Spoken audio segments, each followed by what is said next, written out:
बहुत जबरदस्त माहौल है। लोगों ने मन बना लिया कि आदमपुर की स्वतंत्रता, राजनीतिक स्वतंत्रता के लिए कांग्रेस पार्टी को वोट देंगे। उसका मानसिक संतुलन खराब हो गया है, उसकी याददाश्त चली गई है, इसीलिए कांग्रेस पार्टी ने उसको पीसीसी प्रेसिडेंट नहीं बनाया। कुलदीप बिश्नोई की बात करें, वो भी आपकी तरह प्रचार करे अपने बेटे के लिए, वो जगह जगह ये कह रहे हैं कि जेपी को 2009 के बाद अब जाकर आदमपुर याद आया और जेपी की बहुत सारी देनदारियां हैं। ऐसा कुछ है क्या मामला? तो मैंने किसी का कुछ लेना देना नहीं। अगर उस साहब कुछ उसका रह रहा है तो वो जेपी से ले सकता है, वो करता है बकवास।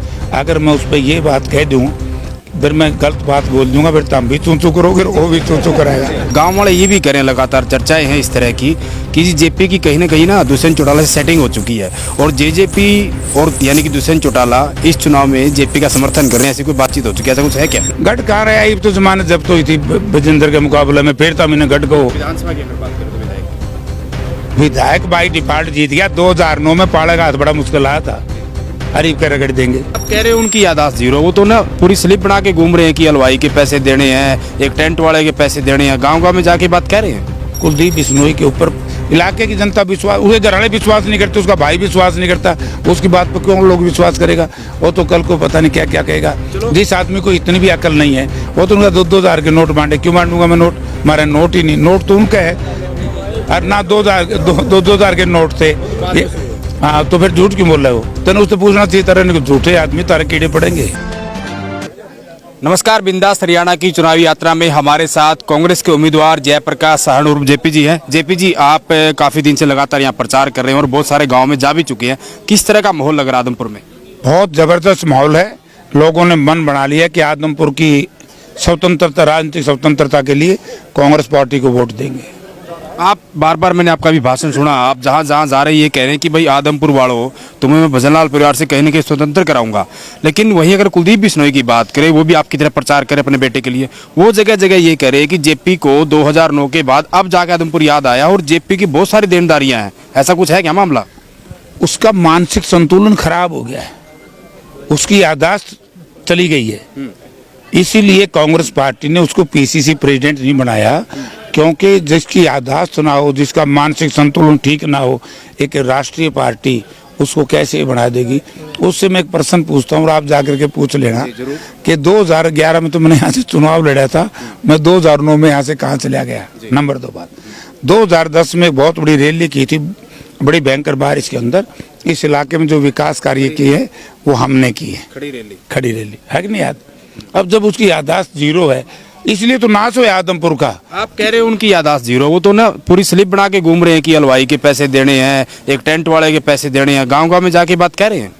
उसके पास और कहने के लिए क्या है? ना तो ये कह सकता मैं चरित्रवान हूँ, ना वो ये कह सकता मैं ईमानदार हूँ, ना वो ये कह सकता मैं संघर्षशील हूँ।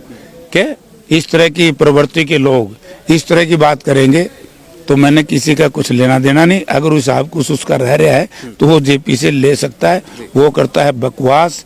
अगर मैं उस पर ये बात कह दूं फिर मैं गलत बात बोल दूंगा, फिर तुम भी चूचू करोगे, वो भी चूचू कराएगा। मैं इस तरह की अभद्र भाषा का इस्तेमाल करना नहीं चाहता और ये तो इस पर विश्वास ही कोई नहीं कर रहा। आपने भी ज्यादा बात कर दी कुलदीप बिश्नोई के ऊपर। इलाके की जनता विश्वास, उसके घर वाले विश्वास नहीं करते, उसका भाई विश्वास नहीं करता, उसकी बात पर क्यों लोग विश्वास करेगा? वो तो कल को पता नहीं क्या क्या कहेगा। जिस आदमी को इतनी भी अकल नहीं है वो तो उनका 2,000 के नोट बांटे। क्यों बांटूंगा मैं नोट? हमारा नोट ही नहीं, नोट तो उनका है और ना 2,000 के नोट थे। हाँ, तो फिर झूठ क्यों बोल रहे हो? तेने उससे पूछना चाहिए, तरह झूठे आदमी तारे कीड़े पड़ेंगे। चलो, कुलदीप बिश्नोई के अलावा हम गठबंधन की बात कर लेते हैं। गांव वाले ये भी करें, लगातार चर्चाएं हैं इस तरह की कि जेपी की कहीं ना कहीं ना दुष्यंत चौटाला से सेटिंग हो चुकी है और जेजेपी और यानी कि दुष्यंत चौटाला इस चुनाव में जेपी का समर्थन कर रहे हैं। ऐसी कोई बातचीत हो चुकी है? ऐसा कुछ है क्या? नहीं, मेरी ऐसी कोई बातचीत नहीं हुई, ना मेरी कोई ऐसी चर्चा हुई। ये कुछ लोग इस तरह का, लेकिन मैं ये कह सकता हूँ वो आपके खिलाफ नहीं आ रहे ना प्रचार करने? भाई वो तो उनकी गठबंधन का मामला, उनका मैं कैसे कहूँ यार ये बात? के मैं क्यों कहूँ? वो आ रहे हैं कि नहीं आ रहे हो तो उनका अपनी पार्टी का मामला, उनका गठबंधन का मामला है। तो इसमें मैं पर्सन उनका पूछो, मैंने कुलदीप ने पूछो। जेपी जी, वही हम बात करें, आदमपुर हल्का ग्रामीण हल्का है, यहाँ पे कहीं ना कहीं किसानों की बहुत सारी दिक्कत है, मुआवजे का बहुत लंबा मामला हुआ। आप लगातार जहाँ जहाँ जा रहे किसान आपको आकर बता रहे हैं और हम बार बार देख रहे हैं कि लड़कियाँ जो है स्कूल में पढ़ने वाले वो यहाँ आ रही है, शिक्षकों की काफ़ी दिक्कत, उसको लेकर क्या कहेंगे? देखिए, सरकार संवेदनशील सरकार नहीं है, इसमें संवेदनशीलता है ही नहीं, इस सरकार में मानवता है ही नहीं। इस सरकार का विजन नहीं है, सरकार जीरो है। ये सरकार जो सिस्टम चल रहा है इससे हरियाणा प्रदेश तबाह हो गया है। इसलिए आदमपुर विधानसभा क्षेत्र के लोग ऐसे लोगों को दोबारा नहीं आजमाएंगे जिन्होंने जनता के साथ धोखा किया, विश्वासघात किया। आखिर क्यों आदमपुर के लोग एक भजनलाल परिवार जो उनका गढ़ रहा है उनको छोड़कर जेपी यानी कि कांग्रेस को ही वोट क्यों दे? गढ़ कहाँ रहा है? तो जमानत जब्त हुई थी बजेंद्र के मुकाबले में, फिर था मैंने गढ़ को। विधानसभा की अगर बात करें तो विधायक बाई डिफॉल्ट जीत गया। 2009 में पाड़ा का हाथ बड़ा मुश्किल आया था, अरीब का रगड़ देंगे। शुक्रिया बातचीत करने के लिए।